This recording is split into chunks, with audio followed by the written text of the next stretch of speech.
आज हामी भ्रष्टाचारको रामायणका काण्डहरू चाहिँ नेपालमा एकपछि अर्को पदार्पण भइरहेका छन्, त्यो देखिरहेका छौँ।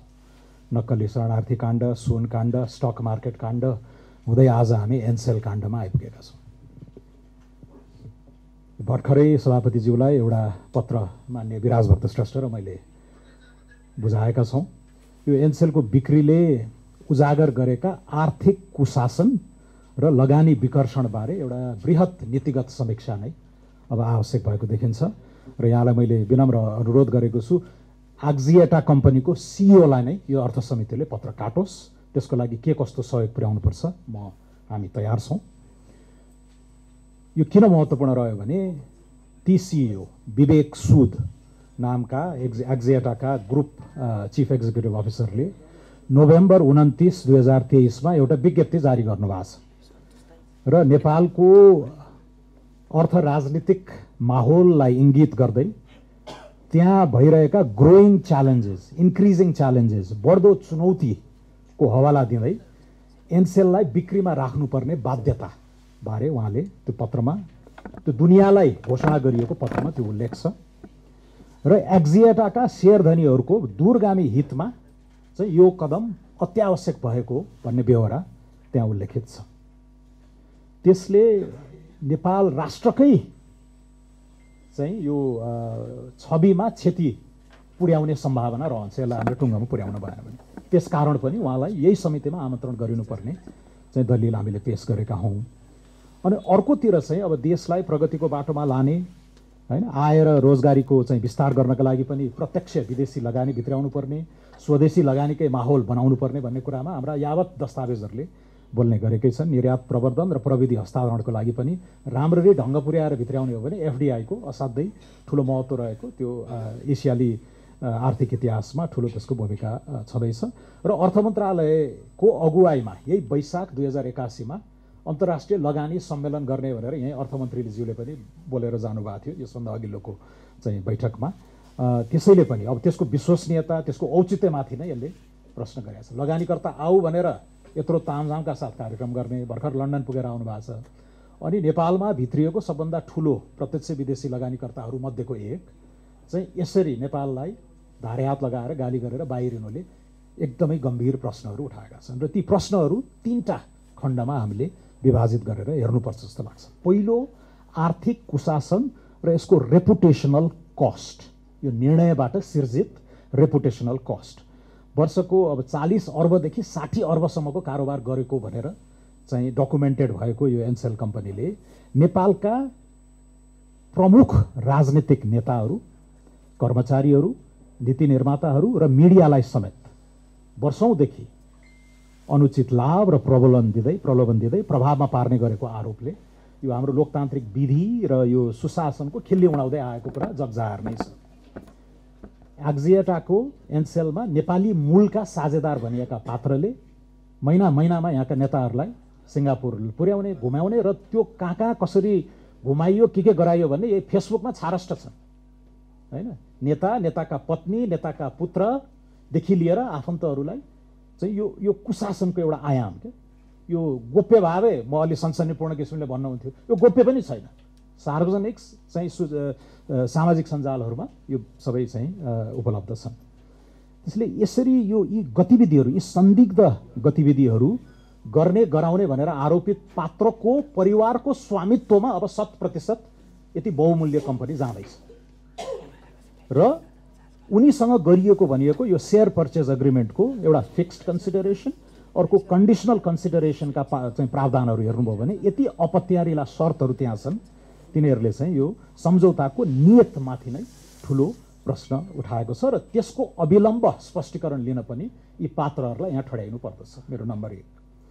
नम्बर 2, अब यसले अघि प्राधिकरणका साथीहरूले पनि राखिसक्नुभयो, नेपालको कर प्रणाली, नेपालको लाइसेन्स प्रणाली र यसमा प्राधिकरणका साथीहरूले अहिले केही कुराहरू राख्नमा अनुरोध पनि गर्छु र यो शेयर बिक्रीको अभिलेखन बारे लेखिएका विभिन्न नियमावली र ऐनहरूमा जुन बाजिने जस्तो देखिएका प्रावधानहरू छन् तिनबारे पनि अब एक सरो स्पष्टसित चाहिँ हामीले छलफल गर्नै पर्नेछ। जहाँ अस्पष्टता हुन्छ, जहाँ जहाँका नियमनकारी प्रावधानहरू अनिश्चित हुन्छन् त्यहाँ तजबिजी यो डिस्क्रेसनको भूमिका आउँछ। अनि जहाँ जहाँ तजबिजी अधिकार राखिएको हुन्छ नि त्यहाँ भ्रष्टाचार मौलाउँछ र नेपालमा भइरहेको यही हो। त्यो ग्रे एरियामा डिस्क्रेसनरी अथोरिटीलाई अब्युज गरेर अरबौँको भ्रष्टाचार हुने ठाउँ हामीले यी नियमावलीहरू र ऐनमा राखेका छौँ। अब आज त मलाई भन्नै पर्ने हुन्छ त्यो नियतवश राखिएको होला, त्यो ग्रे एरिया राखेपछि खेल्न पाइन्छ भनेर। अब यत्र कानुनका ठेडठेडहरू कतिजनाले विश्लेषण गर्ला त यस्ता काण्डहरू आयो भने हामी खोतल्न बाध्य हुन्छौँ, नभए यो सेटिङमै हुन्छ। यो पोलिसी क्याप्चर र इन्स्टिट्युसनको क्याप्चरको जुन हामीले कुरा गरिराखेका छौँ ती कुराहरू चाहिँ यसमा देखिन्छ। र अब यो त्यस्तो ठाउँमा चाहिँ असल र नैतिक अभ्यास गर्न लगानीकर्ताहरू आउँदैनन्, आएकाहरू पनि टिक्दैनन्। र त्यो अघि काल पल्केको डर भनेर मान्य विराज भक्तले भन्नुभएको जस्तै त्यहाँनिर भयो। एनसेल आउला जाउला ठिकै छ, तर यो काल पल्कियो भने के हुन्छ? अब यहाँनिर म अलिकति स्पेसिफिक कुराहरूमा आएँ। सन् 16मा टेलिया सोनेराबाट एनसेल चाहिँ एक्जिएटाको निर्णायक स्वामित्व 80%मा गएपछि कसले कहिले र कति लाभ कर तिर्नुपर्नेमा हाम्रो ऐन कानुनहरू यति अस्पष्ट भयो कि अदालतलाई समेत प्रभावमा पारेर विभिन्न निर्णयहरू गराइयो। अब 9 असुलेको होइन, कहिले 20 अरब कहिले 23 अरब गरेर असुलियो। यसलाई कहाँ लगेर टुङ्ग्याउनु पर्यो हामीले? विश्व बैंक समूह, वर्ल्ड बैंक ग्रुपको इक्सेट भन्ने एउटा चाहिँ इकाइ छ, international centre for the settlement of investment disputes भन्ने। त्यहाँ फेरि त्यहाँका निर्णयहरू प्रायः गोप्य नै हुन्छन्। त्यहाँ पुर्याएर मात्रै टुङ्गोमा लाग्नु पर्यो। यो दौरानमा यो यात्रामा त्यो रेपुटेसनल कस्ट हाम्रो चर्किराखेको छ। नेपाल भन्ने देश त छुनै हुँदैन।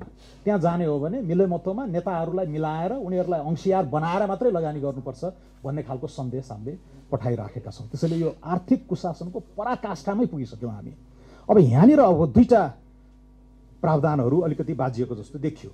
दूरसञ्चार नियमावलीको 15 मा 2054 को यहाँ गर्नु होला, चुक्ता पुँजीको 5% भन्दा बढी सेयर खरिद बिक्री गर्दाखेरि दूरसञ्चार प्राधिकरणको स्वीकृति लिनुपर्ने भन्ने एकातिर छ। अर्कोतिर अब हाम्रो यो फरेन इन्भेस्टमेन्ट र टेक्नोलोजी ट्रान्सफर, विदेशी लगानी तथा प्रविधि हस्तान्तरण ऐन 2075 को दफा 19 मा चाहिँ फेरि विदेशमा चाहिँ सेयर खरिद बिक्री छ भने 30 दिनभित्र अभिलेखन गरे पुग्ने भन्ने खालको प्रावधान छ। तर त्यहाँ गमा फेरि अलिकति उपदफा 1 मा चाहिँ कर फर्च्योट गरेको हुनुपर्ने इत्यादि भन्ने कुराहरू छन्। अब यो यसरी डिजाइन गरेका छौँ कि त्यो ठाउँ दिएका छौँ क्या हामीले एम्बिग्युइटीमा, त्यो ग्रे एरियामा खेल्नको लागि। सो यसमा स्पष्टता हुनु पर्यो र प्राधिकरणका साथीहरूले यसमा तपाईँहरूले कसरी हेरिराख्नु भएको छ भन्ने कुरा यहाँ आओस्। त्यो अघि एनसेलको प्रत्युत्तर आयो भन्ने कुरा गर्नु त्यो त्यति स्पष्ट भएन। त्यो कागजी डकुमेन्ट रूपमै हामीलाई यहाँ यो समितिका सदस्यहरूलाई उपलब्ध होस् भन्ने मेरो चाहिँ आग्रह छ। अब यहाँनिर हामीले उग्ने अब एनसेलको 20 अरब अझै बुझाउन बाँकी, यो लाइसेन्स फी तेस्रो किस्ता 2029 मा नेपाल सरकारको सम्पत्ति हुने भन्ने कुरा भनिएको छ। झन्डै 28 अरब जति ऋण बोकेको भनिएको छ। तर त्यो कन्डिसनल यो चाहिँ कन्सिडरेसनमा के भनिएको छ, 2029 सम्म उसले लाभांश पाउनै राख्ने भनेको छ। झन्डै 8-10 अरबको लाभांश लिइ नै राख्ने, तर दायित्व जति उसले पन्छाइसक्यो होइन, ऋण पनि पन्छायो, सबै कुराहरू चाहिँ यता पन्छाएको भनिएको छ। भनेपछि यो अरेन्जमेन्ट अनि यसका लागि यो सम्पत्ति शुद्धिकरणका कुराहरू पनि आकर्षित हुन्छन्, किनकि त्यसको ग्यारेन्टीको लागि ती नेपाली मूलका साझेदारको काम्बोडियामा भएको सेयरलाई चाहिँ सेक्युरिटीको रूपमा राखिएको पनि भनिएको छ होइन।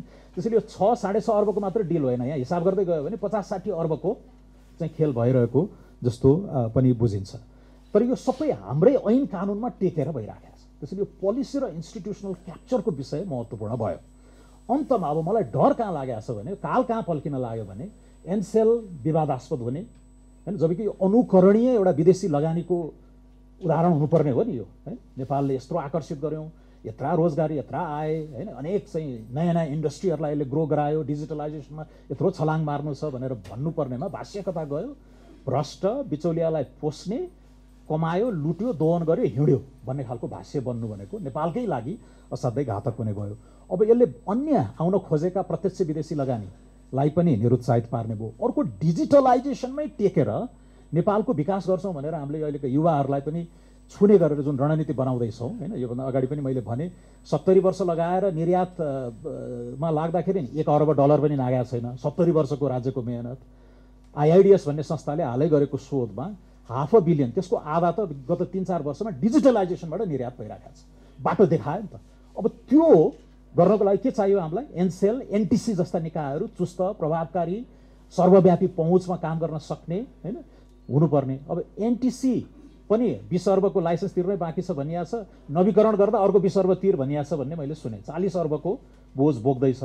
एनसेल यसरी चाहिँ हैन विवादमा फस्टे भनेपछि दुईटा कोर टेलिकम कम्पनीहरू नै झन्डै झन्डै सङ्कटमा पर्ने, धराशायी पर्दाखेरि त्यो डिजिटलाइजेसनको यत्रा युवाहरूलाई हामीले समेटेर गर्नु खोज्दै त्यो पनि प्रभाव चाहिँ पर्ने भयो। त्यसैले अलिकति यो बृहत नीतिगत समीक्षा हाम्रो समितिले गर्नुपर्ने देखिन्छ कि यस्ता लगानीकर्ताहरूले लिएर आएको नकारात्मक प्रभाव र त्यस्ता कम्पनीका तमाम अनुचित गतिविधिहरूबाट पुगेको क्षति र उनीहरू आइदिन र उनीहरूले गरेका वैध क्रियाकलापहरूबाट भएको लाभका बारेमा एउटा समीक्षा हामीले गर्नै पर्ने हुन्छ। त्यसैले पनि हामीले चाहिँ के भनेका छौँ भने माननीय सभापतिज्यू, आक्जियाटाका प्रमुख कार्यकारी, एनसेलका नेपाली मूलका साझेदार, अर्थमन्त्री, सञ्चार मन्त्री, लगानी बोर्डका प्रमुख कार्यकारी, दूरसञ्चारका अधिकारीहरू र अन्य सरकारहरूलाई बृहत छलफलका लागि हामीले समितिमा बोलाउँ।